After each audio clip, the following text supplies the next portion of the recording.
Поранешниот началник на петата управа Горан Груевски нема да ги чуе завршните зборови на СЈО, ниту на својата одбрана во предметот тврди на 2, каде што е прво обвинет. И покрај тоа што неговиот адвокат Љупчо Шврговски бараше судењето да биде одложено на неопределено време за да заврши постапката за екстрадиција, судиката Лидија Петровска го одби барањето.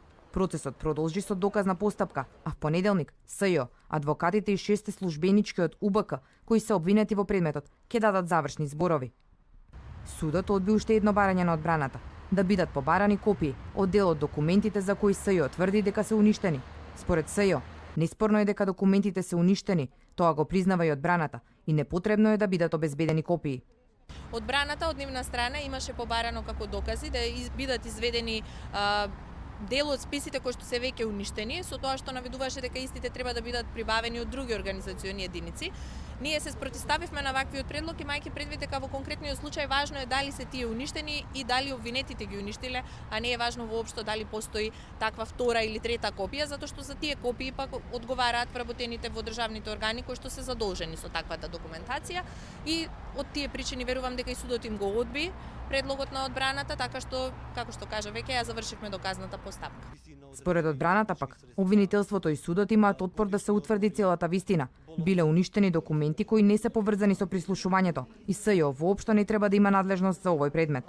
Судот не го удоволи нашето барање за да и покажеме и докажеме на целокупната јавност дека предмет на уништување биле безмалку тривијални документи од типот како што спомнав, лекарски уверенија, потврди за поправка на возила, понатаму пристап до чекалната на УБК, решенија за годишен одмор и слично.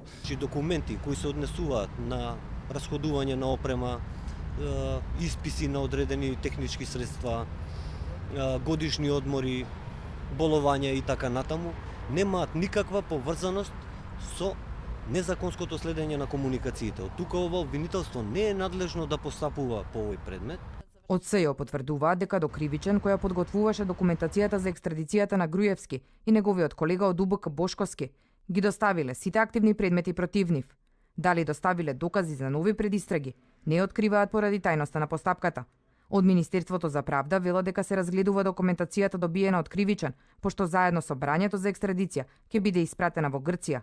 Адвокатот на обвинетите од СЈО Груевски и Бошковски потврди дека тие се во истражен затвор надвор од Солун, каде што на 1 декември треба да им се суди за фалсификување на пасоши.